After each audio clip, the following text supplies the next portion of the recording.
नमस्ते my dear students. कल ममता chapter से हमने ये पढ़ा था कि वो जो दीप आलोक में यानी कि दिए के प्रकाश में वो वृद्धा जो थी वो स्त्री थी। स्त्री कौन थी? ममता थी। तो वो श्लोक पाठ कर रही थी, वो यानी उसका पाठ कर रही थी। और यहाँ पे हमने इस चैप्टर को ख़त्म किया था, तो आज यहीं से हम आगे बढ़ेंगे। अनन्या श्रीवंतयंतो माम ये जना पर्युपासते। ये वो पाठ जैसे ही कर रही थी और पाठ रुक गया। अब यहाँ पर देखिए आप, पाठ रुक गया। एक भीषण और हताश आकृति दीप के मंद प्रकाश में सामने खड़ी थी। भीषण और हताश, हताश यानी मायूस हो जाना और भीषण यानी बड़ी, गंभीर, राइट। आकृति यानी एक परछाई दीप के मंद प्रकाश में। जब दिया जलता है और उसका मंद यानी धीमा, मंद का मतलब होता है धीमा, थोड़ा कम, तो थोड़ा कम उजाला जब होता है तो एक, जैसे हमारी भी परछाई पड़ती है, तो वैसी एक आकृति यानी कि एक परछाई सामने खड़ी थी। स्त्री उठी, उसने कपाट बंद करना चाहा। कपाट का मतलब होता है दरवाज़ा, डोर। उस दरवाजे को उसने बंद करना चाहा कि मैं इसको बंद कर दूं, परंतु उस व्यक्ति ने कहा, माता मुझे आश्रय चाहिए। लेकिन उस व्यक्ति ने क्या बोला कि माता मुझे आश्रय चाहिए, यानी कि मुझे यहाँ पर रुकने दो क्योंकि मैं किसी संकट में हूँ। ये उसने बोला नहीं, लेकिन उसका जो हताश चेहरा था उससे ये भाव प्रकट हो रहा था कि वो प्रॉब्लम में है और वो ये बोलना चाहता है कि माता मुझे आश्रय दो, यानी मुझे आप यहाँ पर रहने दो, ऐसा, राइट। स्त्री, तुम कौन हो? स्त्री ने पूछा। स्त्री ने क्या पूछा कि तुम कौन हो? मैं मुगल हूँ, चौसा युद्ध में शेरशाह से विपन्न होकर रक्षा चाहता हूँ। इस रात अब आगे चलने में असमर्थ हूँ। यानी उसने ये बोला कि चौसा युद्ध जो था उसमें शेरशाह जो था उससे मैं हार गया हूँ, यानी विपन्न हो गया हूँ, यानी उससे हार गया हूँ और उससे हार करके मैं यहाँ पर रक्षा चाहता हूँ। इस रात अब आगे चलने में असमर्थ हूँ और मेरे शरीर पे इतने सारे घाव हैं कि मैं अब आगे चलने में असमर्थ हूँ, अनकैपेबल हूँ, राइट। तो शेरशाह कौन था? इसमें बताया गया है कि उसका जो पिता था, ममता का पिता चूड़ामणि, तो शेरशाह ने ही उसके पिता की हत्या की थी, है ना। तो अब शेरशाह का नाम सुना इसलिए क्या, शेरशाह से स्त्री ने अपने होंठ काट लिए। होंठ काट लिए यानी कि वो एकदम सरप्राइज हो गई कि शेरशाह ने ऐसा किया है, ऐसा वो घबरा गई। ठीक, हाँ माता, यानी हाँ माता शेरशाह ने, परंतु तुम भी वैसे ही क्रूर हो। वही भीषण रक्त की प्यास, वही निष्ठुर प्रतिबिंब तुम्हारे मुख पर भी है। सैनिक, मेरी कुटी में स्थान नहीं, जाओ कहीं दूसरा आश्रय खोज लो। यानी क्या बोला कि लेकिन वो तो क्रूर है, लेकिन तुम्हारे चेहरे पे, तुम्हारे ये जो बॉडी पे जिस तरह से जख्म लगे तो तुम भी उतने ही क्रूर हो। क्रूर यानी निर्दयी। वही भीषण रक्त की प्यास, भीषण यानी गहरी, रक्त यानी खून, खून की प्यास यानी तुम भी सबका खून कर डालने वाले, सबको मार डालने वाले तुम भी वैसे ही हो। वही निष्ठुर प्रतिबिंब, निष्ठुर यानी निर्दयी, प्रतिबिंब यानी परछाई, जैसी वो शेरशाह है निर्दयी वैसा ही तुम भी वैसे ही निष्ठुर प्रतिबिंब हो। तुम्हारे मुख पर भी हे सैनिक, यानी और हे सैनिक तुम्हारे चेहरे पर भी वैसा ही भाव दिखता है जैसा शेरशाह के मुख पर है। इसीलिए मेरी कुटी में स्थान नहीं, इसलिए मेरी जो कुटिया है उसमें तुम्हारे लिए कोई स्थान नहीं है, कोई जगह नहीं है। जाओ कहीं दूसरा आश्रय खोज लो, यानी यहाँ से चले जाओ और दूसरा कोई आश्रय खोज लो, यानी कहीं और पर रहने चले जाओ। गला सूख रहा है, साथी छूट गए हैं, अश्व गिर गए हैं, इतना थका हुआ हूँ, इतना, कहते कहते वह व्यक्ति धम्म से बैठ गया। यानी उस व्यक्ति ने ऐसा बोला कि गला सूख रहा है, यानी प्यास लग रही है तो गला सूख रहा है, मेरे साथी भी छूट गए, यानी हम सब साथ चल रहे थे लेकिन मेरे साथी भी छूट गए हैं। अश्व गिर गए हैं, अश्व गिर गए यानी इतनी युद्ध में लगी है कि मेरे घोड़े भी गिर गए। अश्व का मतलब होता है घोड़ा, ओके। इतना थका हूँ, इतना थका हूँ, ऐसा बोल रहा था और ऐसा बोलते बोलते ही वह दम से गिर गया। उसके सामने पूरा ब्रह्मांड घूमने लगा, पूरा ब्रह्मांड घूमने लगा। ब्रह्मांड का मतलब था पूरी गैलेक्सी। तो जब ममता के सामने सारी विपदा आई थी, वो सारा उसको याद आ गया और इसको ब्रह्मांड घूमने लग गया, यानी चक्कर आने लग गए। स्त्री ने सोचा यह विपत्ति कहाँ से आई। उसने जल यानी कि उसने ये सोचा कि ये विपत्ति कहाँ से आई, राइट। विपत्ति का मतलब होता है परेशानी। तो वो ये सोचने लगी कि मेरे पास ये परेशानी कहाँ से आई। ऐसा सोच करके उसने जल दिया, मुगल के प्राणों की रक्षा हुई। अब उसने पानी दिया तो उसको थोड़ी शांति पड़ी, उसको आश्रय दिया तो मुगल के प्राण, यानी वो मुगल था जो, वो मुस्लिम जो था, जो सैनिक था, उसके प्राणों की रक्षा हुई। क्योंकि पानी सबसे इम्पोर्टेंट चीज़ है, उसको थोड़ा पानी मिल गया तो उसको थोड़ी राहत मिली। वह सोचने लगी कि ये सब दया के पात्र नहीं, मेरे पिता का वध करने वाले आतताई घृणा से उनका मन विरक्त हो गया। यानी कि उसने पानी तो दिया, लेकिन वो ये सोचने लगी कि ये सब मेरे पिता जो हैं उनका वध करने वाले हैं। ये जो लोग हैं जिन पर मैंने दया की है वो दया के पात्र है ही नहीं, राइट। ये त्रास देने वाले, आतताई यानी पीड़ित करने वाले, त्रास देने वाले, वो घृणा से उसका मन विरक्त हो गया। विरक्त हो गया यानी बढ़ गया, उसका मन इतना घृणा यानी नफरत हो गई उसको ये सब देख के कि ऐसे लोगों की मैं मदद कर रही हूँ लेकिन इन्हीं लोगों की वजह से मेरे पिता की हत्या हुई है। तो ऐसा सब वो यानी सोच रही थी। स्वस्थ होकर मुगल ने कहा, माता तो फिर मैं यहाँ से चला जाऊँ। यानी जब वो ऐसा बोल रही थी अंदर के अंदर, तो जब वो ठीक हो गया तो उसने बोला, मुगल ने, कि तो ठीक है अब मैं यहाँ से चला जाऊँ क्योंकि तुमको प्रॉब्लम हो रही होगी। ऐसा स्त्री विचार कर रही थी, मैं ब्राह्मणी हूँ, मुझे तो अपना धर्म अतिथि देवों के सत्कार का पालन करना चाहिए। यानी उसने क्या सोचा कि मैं तो ब्राह्मण हूँ और ऐसे ही हमारा कल्चर क्या बोलता है कि अतिथि देवो भव, यानी जो अतिथि होता है वो देवता के समान होता है, वो मेहमान के समान, भगवान के समान होता है मेहमान। इसलिए उसको मैं घर से जाने का नहीं बोल सकती, राइट। तो मुझे अपना ये जो धर्म है अतिथि देव के सत्कार का, यानी अतिथि को देव मानने वाला, वो मुझे निभाना चाहिए और उसका मुझे पालन करना चाहिए। परंतु यहाँ नहीं, ये सब दया के पात्र नहीं है। यानी कि एक तरफ उसका मन ये बोल रहा है कि मैं ब्राह्मण हूँ और मुझे अतिथि देव का जो सत्कार होता है उसका पालन करना चाहिए, लेकिन एक तरफ उसको ये भी फील हो रहा है कि ये लोग दया के पात्र है ही नहीं, क्योंकि उनके ये जो पिता यानी ममता के जो पिता थे वो उन्हीं की वजह से उनकी मौत हुई थी। इसलिए एक बार उसको ये लगता है कि मैं उसको आश्रय दूँ और एक मन ये बोल रहा है कि नहीं, ये दया के पात्र नहीं है। परंतु यह दया तो नहीं, कर्तव्य है। यानी अब उसको ये लगा कि मैं यहाँ पे अगर मैं उसको यहाँ पे आश्रय दूँ तो ये दया नहीं है, ये मेरा कर्तव्य है, राइट। कर्तव्य क्या है कि उसको अतिथि को देव मानना है, तो ये उसका कर्तव्य है। तब मुगल अपनी तलवार टेक कर उठ खड़ा हुआ। यानी तब उसको मुगल ने क्या किया, अपनी तलवार को टेक करके, यानी उसका सहारा लेकर के, क्योंकि उसको खड़ा होने, जख्मी हो गया था तो खड़ा नहीं हो पा रहा था, इसलिए वो तलवार के सहारे उसको सहारा लेकर के वो खड़ा हुआ। ममता ने कहा, क्या आश्चर्य है कि तुम भी छल न करो। यानी उसने बोला कि इसमें आश्चर्य की क्या बात है कि तुम भी छल यानी धोखा ना करो, हो सकता है तुम भी धोखा करो, राइट। ठहरो यानी रुको, छल नहीं तब नहीं स्त्री। यानी उसने क्या बोला कि छल नहीं होगा स्त्री के साथ, यानी आपके साथ छल कपट धोखा नहीं होगा। तैमूर का वंशधर स्त्री से छल करेगा, जाता हूँ, भाग्य का खेल। यानी वो क्या बोल रहा है कि तैमूर का वंशधर स्त्री से छल करेगा, यानी कि मैं तो तैमूर का वंशधर हूँ, क्या मैं एक किसी स्त्री के साथ धोखा करूँगा? ऐसा नहीं होता है, ये तो भाग्य, आपके साथ अगर कुछ हुआ है वो भाग्य का खेल है। ऐसा बोल करके वो चला जाता है। ममता ने कहा, यहाँ कौन दुर्ग है, यही झोपड़ी न, जो चाहे ले लो, मुझे तो अपना कर्तव्य निभाना पड़ेगा। यानी उसने क्या बोला, ये कौन सा दुर्ग है, ये झोपड़ी तो है ना, जो चाहे ले लो, मुझे तो अपना कर्तव्य निभाना पड़ेगा। जाओ भीतर थके हुए पथिक, तुम चाहे कोई भी हो, मैं तुम्हें आश्रय देती हूँ।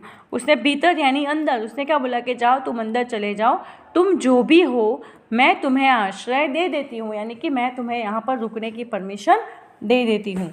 सब अपना धर्म छोड़ दें तो क्या मैं भी अपना धर्म छोड़ दूँ? यानी अगर सब अपना धर्म छोड़ देते हैं तो मैं भी अपना धर्म छोड़ दूँ? ऐसा नहीं हो सकता है। मैं अपने धर्म का, अपने कर्तव्य का पालन करूँगी। इसीलिए तुम जाओ अंदर और अपना आश्रय यानी कि अंदर जाकर बैठो या आश्रय लो, ऐसा उसको बोला। मुगल ने चंद्रमा के मंद प्रकाश में वह महिलामय मुखमंडल देखा और उसके मन ही मन नमस्कार किया। मुगल ने यानी वो जो मुगल आया था वहाँ पर, उसने चंद्रमा के मंद प्रकाश में, अब ऐसे तो अंधेरा था, दिया भी थोड़ा थोड़ा लग रहा था, तो उसने चांद का जो प्रकाश पड़ता है उसमें उस महिमामय यानी वो दयालु जो औरत थी उसका मुखमंडल देखा, यानी उसका चेहरा देखा और मन ही मन उसको नमस्कार किया यानी प्रणाम किया। क्यों प्रणाम किया? क्योंकि उसने उसको किस नाम से बुलाया था? माता, माता करके संबोधित किया था, इसलिए उसने मन ही मन प्रणाम किया। ममता पास की टूटी हुई दीवारों में चली गई। अब वहाँ पे उसको रखने दिया, इसलिए उसने क्या किया, पास की एक दूसरी टूटी दीवार थी, खंडर था, तो वो वहाँ पर चली गई। भीतर थके पथिक ने झोपड़ी में विश्राम किया, यानी भीतर का मतलब होता है अंदर, तो अंदर क्या किया, उस पथिक ने विश्राम किया यानी आराम किया।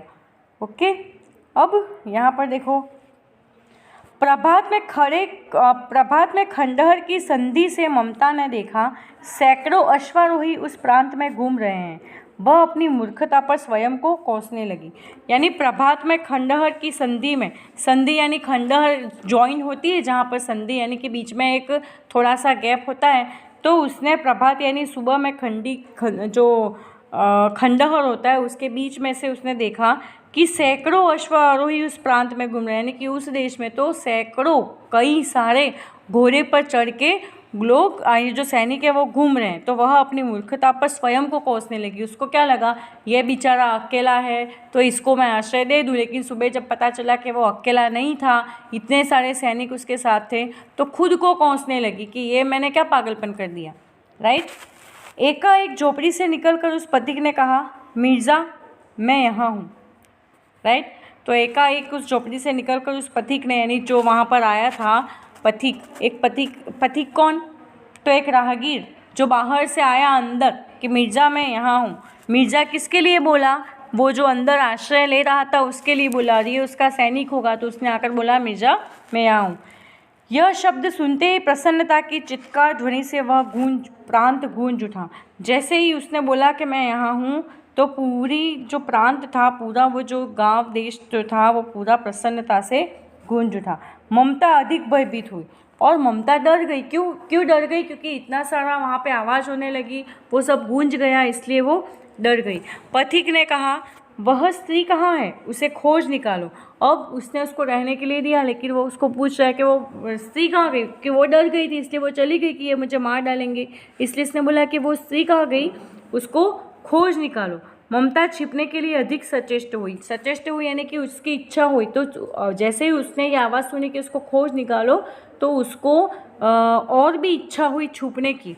वह मृगदाव में चली गई यानी कि वो मृग जितना फास्ट दौड़ता है उसी तरह वो फटाफट कहीं पर चली गई। दिन भर उसमें से न निकली और पूरा दिन उसमें से वो निकली ही नहीं, यानी कि वो एक जगह पे छुप गई जहाँ से वो निकली नहीं। संध्या हो गई, वे लोग जाने लगे। संध्या हो गई यानी कि शाम हो गई और वो लोग अब जाने लगे। ममता ने सुना पथिक घोड़े पर सवार होते हुए कह रहा था, मिर्जा उस स्त्री को मैं कुछ दे न सका, उसका घर बनवा दे रहा, क्योंकि मैंने विपत्ति में यहाँ विश्राम पाया था। यह स्थान भूलना मत। इसके बाद वो वहाँ से चले गए। यानी कि उसने क्या बोला कि उसका मैंने आश्रय लिया है, इसलिए यहाँ पर उसके लिए ये जो झोपड़ी है यहाँ पर उसका घर बनवा देना और इस स्थान को कभी भी भूलना मत, ऐसा उसने बोला। चौसा के मुगल पठान युद्ध को बहुत दिन बीत गए। ममता अब 70 वर्ष की वृद्धा है। एक दिन वह अपनी झोपड़ी में पड़ी थी। अब बहुत टाइम निकल गया, उसके बाद वापस से इस कहानी स्टार्ट होती है। शीतकाल का प्रभाव था, यानी कि सर्दी की ऋतु थी, ठंड की का सीज़न था। उसका जीर्ण कंकाल खांसी से गूंज रहा था। जीर्ण कंकाल का मतलब बॉडी में सिर्फ हड्डियाँ बचती है, और जीर्ण यानी बूढ़ा, तो उसका जो बूढ़ा शरीर था वो खांसी से गूंज रहा था, यानी खांसी उसको हो रही थी। ममता की सेवा के लिए गांव की 2-3 स्त्रियां घेर कर बैठी थी। गांव में 2-3 स्त्रियां थी, औरतें, वो उसको लेकर के बैठी थी कि बेचारे बीमार है तो उसको कोई देखभाल करे ऐसा। क्योंकि ममता आजीवन सबके सुख दुख की सहभागिनी रही थी। अपना हम जब किसी की हेल्प करते हैं तो कोई हमारी हेल्प करता है, हमने अगर किसी की हेल्प नहीं की है तो हमारी हेल्प कौन करेगा, राइट। तो ममता सबके जीवन में सुख दुख के साथ ही सहभागिनी बनती थी, इसीलिए उसके भी जीवन में सुख और दुख, उसके दुख को बटाने के लिए वो स्त्रियां आई थी। ममता ने जल पीना चाहा, एक स्त्री ने सीपी से जल पिलाया। सीपी यानी वो जो सीपियाँ होती है ना, जो समुद्र के किनारे पे मिलती है, वो, उससे उसको पानी पिलाया। सहसा एक अश्व आरोही उस झोपड़ी के द्वार पर दिखाई पड़ा।